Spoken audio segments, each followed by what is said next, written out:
Vamos a la historia del día. Vamos a hablar de uno de los mayores éxitos del espionaje mundial y que, sin embargo, pasó prácticamente desapercibido. Y esto ocurrió durante la llamada Guerra Fría. De un lado, como ven ustedes en la imagen 1, tenemos los Estados Unidos con la CIA, su servicio secreto. Por el otro lado, la Unión Soviética con la KGB. En ese marco pasa esto. Había un ingeniero, se llamaba el tipo Roy Sotop, que en los años de la Guerra Fría trabajaba para la Xerox, una empresa recientemente creada, y es el principal investigador de lo que hoy se conoce como la fotocopiadora 914, la histórica fotocopiadora 914. En un ratito vamos a mostrarle cómo era esto, que eran grandes máquinas, ¿no? La aparición de la fotocopiadora fue un momento de gloria para todos los dactilógrafos y la burocracia en general. No tenían que poner carbónico abajo para poder hacer copias de lo que pasaba. Fue una revolución en la burocracia universal, ¿no? Y en ese marco, estos aparatos fueron rápidamente tomados por las dependencias gubernamentales de todos los gobiernos del mundo, particularmente por los gobiernos más importantes, los servicios diplomáticos, las embajadas, los organismos militares, los organismos policiales, y ahí se fueron incorporando. La KGB, ahí tenemos la imagen 2, cuál era el escudo de la KGB, que era el servicio secreto soviético de la Rusia actual. En principio agarró esta fotocopiadora para ver cómo era el invento de Occidente y la sometió a un exhaustivo análisis por parte de la Universidad de San Petersburgo, que es una de las universidades más importantes del mundo, ¿no? Y dictaminó todos los ingenieros que podían ser utilizadas, tanto que no había riesgos de filtraciones, y empezaron a ser utilizadas tanto en las dependencias gubernamentales como en las embajadas principales de la Unión Soviética. Póngame la imagen entonces para que vea lo que hoy no existe, pero que en ese tiempo existía, que era la Unión Soviética, el país más grande del mundo, ¿no? Solamente la KGB recomendó al Kremlin, que era su casa de gobierno, que se vigilara estrictamente al personal técnico, que era el encargado del mantenimiento de esa fotocopiadora, para evitar de que se filtrara alguna información sensible, secreta. Es lo único que pedían los tipos. Muy bien. Por esos años, las fotocopiadoras eran grandes dimensiones. Ahí tenemos la foto 4. Mire, en esa imagen, cómo era una fotocopiadora. Una cosa que entraba en una pieza, básicamente, ¿no? Computadora, claro, una cosa grande, pero mucho más grande que la mesa claro, de nosotros sí, estamos hablando, ¿no? Bestialidad. Eran elementos muy complejos y era una novedad técnica que muy pocos conocían en detalle. Y esto favoreció una operación de espionaje increíble. La CIA, y tenemos la imagen 5, obviamente montaba una guardia permanente sobre las embajadas soviéticas, especialmente en Washington, ¿no? Ahí tenemos la imagen 6, donde estaba cómo era la embajada soviética en Washington, que es hoy la embajada de Rusia, ¿no? En Washington. Y advirtió que un empleado de la Xerox tenía una gran facilidad para entrar y salir, porque ya lo hacía hace tiempo, a las embajadas y a las distintas sedes gubernamentales. Inmediatamente se contactó la CIA, por orden del presidente de los Estados Unidos, con el vicepresidente de la compañía Xerox. Tenemos la imagen 7, mire el edificio que tenía la Xerox, ya en ese momento. Eso era una novedad también, todo videado, todo espejado. Vamos, estamos en la Guerra Fría, no era en estos tiempos. El vicepresidente de la Xerox se llamaba John Dowsett, así se llamaba el tipo. Y se analizó la posibilidad de meter en el interior un artefacto para que permitiese sacar algunos datos en la fotocopiadora, sacar fotografías. ¿Cómo lo iban a hacer? Querían hablar básicamente con la empresa para ver cómo lo hacían en favor de los Estados Unidos, ¿no? Bien.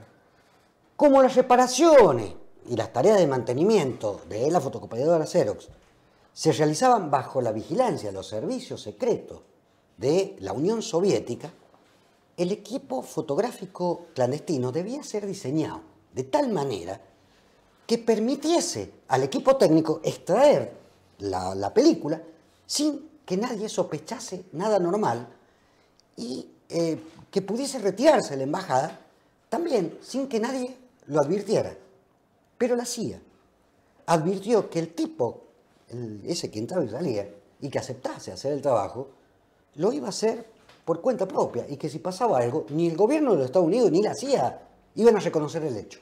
Esto es clásico en el espionaje. Sí. O sea, nosotros no te conocemos, básicamente. Muy bien. Ni harían nada para salvarlo, por cierto. Muy bien. El vicepresidente, el Dowser, el vicepresidente de la Xerox, prometió estudiar la cuestión y se reunió con los diseñadores de la fotocopia 914. El ingeniero Roy Sopot, ahí va a ver la imagen 8. Tenía 36 años de edad. Era uno de los tipos que había diseñado la fotocopiadora y era el jefe técnico. Y ahí en esa imagen 8 veis la presentación de la fotocopiadora. Era un técnico, era un científico, básicamente. Y a él se le ocurrió la idea de instalar una filmadora Ben Han Howell. Usted sabe inglés, lo dirá mejor que yo. Que es la imagen 9.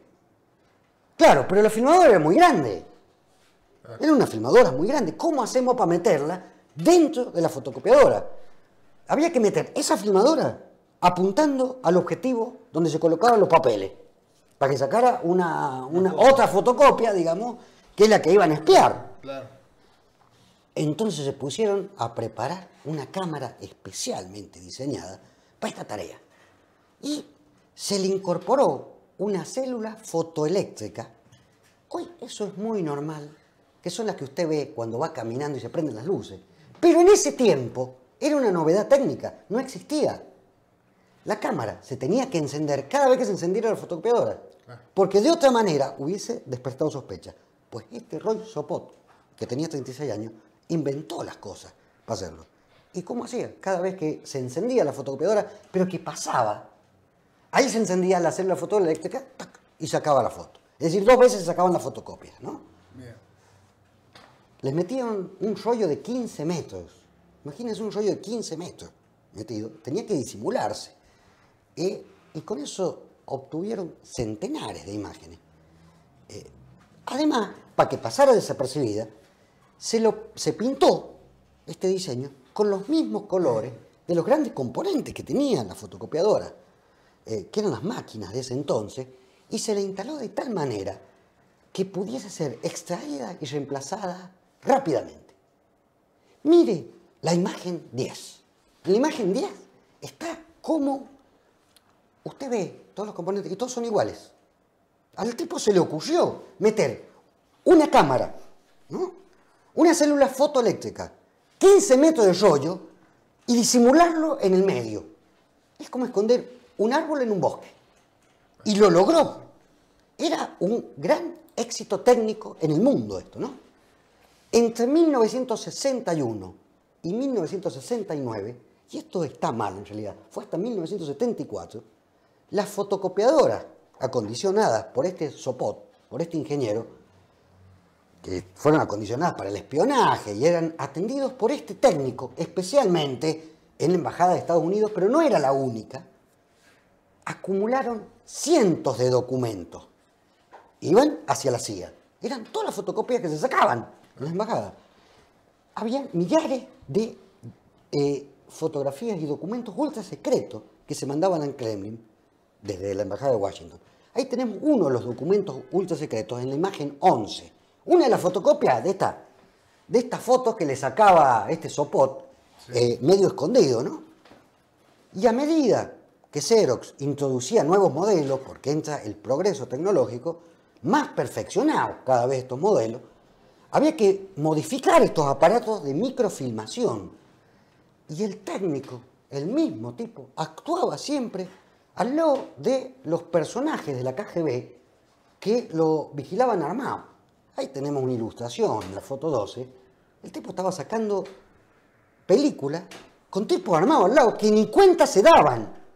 Y no era un grupo de sonsos. No, era la KGB y era lo más granado de la KGB, que lo estaban... Y los soviéticos no entendían cómo los tipos tenían los documentos antes, cómo se enteraban. Nunca descubrió, nunca, la KGB, que tenía el enemigo instalado en su casa. Nunca. Que tomaba conocimiento de todo y cada uno de los documentos que se fotocopiaban.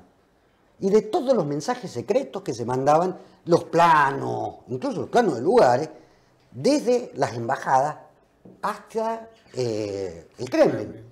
¿No? Estos documentos los obtenían los espías rusos y ya se los copiaba la fotocopiadora. El éxito era absoluto. El ingeniero Sopot, que era básicamente el inventor de esto, patentó de modo secreto este tipo de cámara, conocido luego como las cámaras espías. Después se utilizó en bastones, no hemos tenido ilustraciones, pero póngame la imagen 13. Pero no tenemos ilustración, pero se pusieron cámaras espías en bastones, hasta en lapiceras se ponen cámaras espías. Todo esto lo hizo Sopot. El éxito alcanzado en Washington fue tan sorprendente y rotundo que la CIA logró introducir los mismos equipos en las embajadas, ya no solamente soviéticas, sino también de la OTAN, de sus propios aliados, ¿no? En el resto del mundo. Los mecánicos de la Xerox, uno solo sabía del tema, pero estaban adiestrados para extraer esto que en realidad no sabían por qué lo extraían, ¿no? Y se lo daba, o sea, era una cosa perfectamente puesto, ¿no? La CIA conocía el nombre de todas las personas que vendían secretos a los rusos. De todo. De la mayoría que estaban fotocopiados. Y a través de este mecanismo alimentaron durante años las montañas de expedientes, de informes soviéticos, de informaciones erróneas. Eso se llama contaminar al enemigo, ¿no? A cambio de alguna suma de dinero en efectivo, hacían este laburito. Era una maniobra clásica en la guerra subterránea, esta de buscar los canales, de interferir los canales ultrasecretos del enemigo para contaminarlo, ¿no? Y esta fue la acción más importante del mundo de contaminación secreta y además de robo de datos. Si se toman en cuenta las grandes cantidades de cámaras adquiridas por la CIA en ese momento, se llega a la inevitable conclusión de que Estados Unidos también espiaban, como dijimos antes, no solamente a sus enemigos, sino hasta incluso sus amigos. Pasó incluso en la embajada argentina, estamos hablando de los gobiernos del peronismo, ¿no? Y de los golpes militares. Sí. No tenían, era increíble cómo estos tipos un mes antes estaban enterados de todo. Pues así de increíble era. Mire usted, de la forma. Ahora, este espionaje de la fotocopiadora se hubiese prolongado indefinidamente en el tiempo, pero, como siempre ocurre, media la casualidad, la ambición, y por ahí el diablo mete la cola. Por ahí.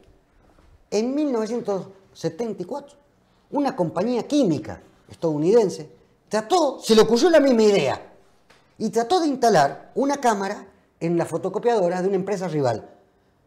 Pero lo hizo mal, no era Sopot, ¿eh? Entonces, el intento fue descubierto inmediatamente, ¿no? Y estalló un escándalo que tuvo amplia repercusión en los medios de comunicación. Salió en todos los diarios del mundo. Tenemos la imagen 14. Ahora bien, ahí se dieron cuenta los soviéticos, después más o menos de 20 años, y dicen, sí, no están haciendo lo mismo. Y entonces sonaron las alarmas en los servicios de inteligencia, en la mayoría de las naciones del mundo occidental, incluso, y entraron a desmontar fotocopiadoras. Vamos, en todo el planeta, y empezaron, después de un análisis de todo, de desarmar uno a uno los componentes, descubrieron la filmadora. Sorpresivamente, los contingentes de la CIA irrumpieron imprevistamente en los estudios de la Xerox, de un laboratorio específico que habían hecho, los tipos que investigaban para tratar de permanentemente mejorar estos mecanismos, retiraron toda la documentación allí acumulada, al personal que los mandaron a distintas delegaciones, o sea, desarmemos de golpe todo, era, ¿no? Y la responsabilidad, la CIA por supuesto negó toda responsabilidad con estos proyectos, con estos equipos, no sabían nada los muchachos de la CIA. Nunca se conoció el nombre del técnico del que se metía a retirar los rollos de la principal embajada enemiga en Washington, la embajada soviética. Ese tipo que hemos graficado en la imagen 15, ese que hacía el servicio técnico, nunca se conoció quién era.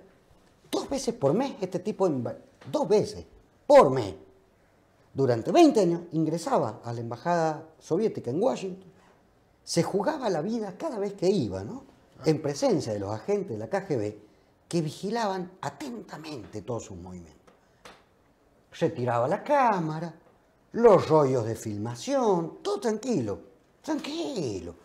Reemplazaba el aparato, ponía un nuevo rollo.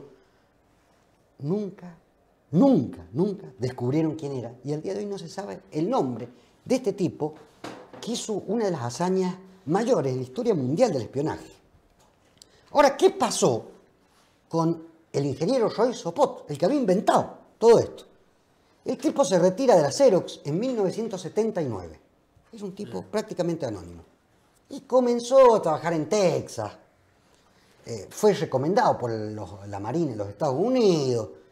Lo calificaron bien laboralmente. Y se puso a trabajar en tecnología. La CIA y la Xerox negaron comentar cualquier participación y cualquier vinculación con Sopot. Y nada se habló de la cámara secreta.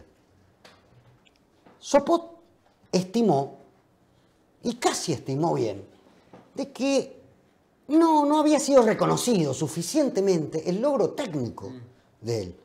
Entonces decidió revelar el proyecto que él había tenido en la cámara secreta porque quería resaltar esa historia y el reflejo de la victoria que había tenido, pero que mucho tenía que ver con él en el espionaje mundial. Entonces, en un reportaje, devela toda la historia. Ahí tenemos la foto 16, sale en la revista Life. No era cualquier revista en ese momento, se ve en todo el mundo. Y de golpe, bien, en la revista Life sale incluso la foto de él con la fotocopiadora y muestra cómo había hecho el todo, ¿no? Y de golpe desapareció por completo de la faz de la Tierra. Nunca más se supo de este tipo. Una ex agente de la CIA, un tiempito después, pero un tiempito largo después, ya estamos en los 2000, sí. La mujer se llamaba Valerie Plame, que es la imagen 17, sugiere que el ingeniero habría pasado al otro mundo obra de un francotirador anónimo. Parece que el tipo iba caminando una vez por la calle y de una distancia que no podía ser medida, nunca se descubrió, con la policía nunca descubrió de dónde salió, pero con una distancia mayor de 300 metros, un francotirador lo mandó al otro mundo, le dio un pasaje para el otro mundo. El Express. Claro, para que hablara menos en este mundo, ¿no? Ya que tuvo la osadía de revelar, vamos, semejantes cosas, no salen gratis estas cosas que nos revelan, ¿no? Ahora, esta Valerie Plame, que había sido ex agente de la CIA, con esta revelación y con una pequeña novela, logra, vamos a decirlo así, renombre mundial, y es autora del guión de una famosísima película que se llama Fair Game. Según tengo yo acá traducido, se llama Juego de Traiciones. Ahí tenemos la imagen 19 de la película, muy conocida. La mujer se hace millonaria y se hace reconocida justamente lo que el ingeniero quería, no logró, ¿no? A uno se le ocurre que si abundan los monumentos al soldado desconocido, ¿no? Es injusto que no se haya levantado una estatua a este espía desconocido. Pues muchas veces la suerte de una batalla, la suerte de una guerra, dependió de estos tipos cuya astucia y cuya heroicidad, incluso, padecen de un inmerecido olvido. El mismo inmerecido olvido que pareció aquel ingeniero que quiso ser famoso y se encontró, casi sin querer, con la bala de un francotirador. ¿A quién mandamos al cielo y a quién mandamos al infierno? Es una historia simpática, rara, sí, pero es raro a quién podemos mandar a un lado y del otro, ¿no? Y al cielo lo podemos mandar al técnico, al hombre misterioso que nunca... Ah, que nunca revelaron el tipo que cambiaba la... Es el más inteligente en todo este entuerto, porque Sí, hasta cierto punto inteligente. Sí, el inteligente Para lo cuidar sos su vos. vida. El Para inteligente cuidar su sos vida vos. estamos El hablando. inteligente sos vos ahí. Claro, el inteligente en todo caso es el más discreto, porque hay que Sopoto es un tener genio, pero hay que tener... nervios de acero sí. para hacer semejante cosa, ¿no? Sí, la verdad. Y lograr, dicho ese paso, es la primera vez que voy a hablar de la CIA. Este técnico era el más importante, el tipo que cambiaba Sí, la sí, forma. Pero hay que engañar a todo el mundo y a todos los técnicos del mundo para poder sacar secretos. O sea, estaban mandando, miren, a eso los tenemos que mandar al infierno. Miren el grado de perversidad. Habrán 300 embajadas, Sí. Sí. ¿no es cierto? Fácil. Fácil, sí. Fácil, un mundo donde había esta fotocopiadora. Mandaban a 300 tipos que no sabían que se estaban jugando la vida, 300 tipos anónimos, en beneficio de ellos, sin que nadie se enterara. Sí, porque si se se enteraban ahí no salían nunca más. No de la salían embajada. nunca más, y además se revelaba el Por secreto. lo menos en la embajada rusa no salían nunca más. No, de ninguna. No sé. De ninguna De la embajada, rusa de seguro ninguna que no embajada. salía nunca más. De la rusa seguro. Pero hay que tener un grado de inteligencia y de perversidad, Perversidad. a hacer esto. Desprecio por la vida humana. Claro, básicamente. claro. Estos tipos van a algún infierno. No lo tengo catalogado en el Dante a dónde van, porque son el infierno del engaño, ¿no? Sí, obvio. El infierno del engaño sería. Al cielo. ¿A quién mandamos? Uno siempre lee las novelas de espías y fantasea a veces en ser uno de ellos, pero después cuando uno se pone a analizar estas cosas que usted está contando, y la verdad que los espías son descartables, entonces como que esa es la perversidad en todo esto. Vos estás- Claro, el espía es uno- descartable. Uno está usando gente descartable.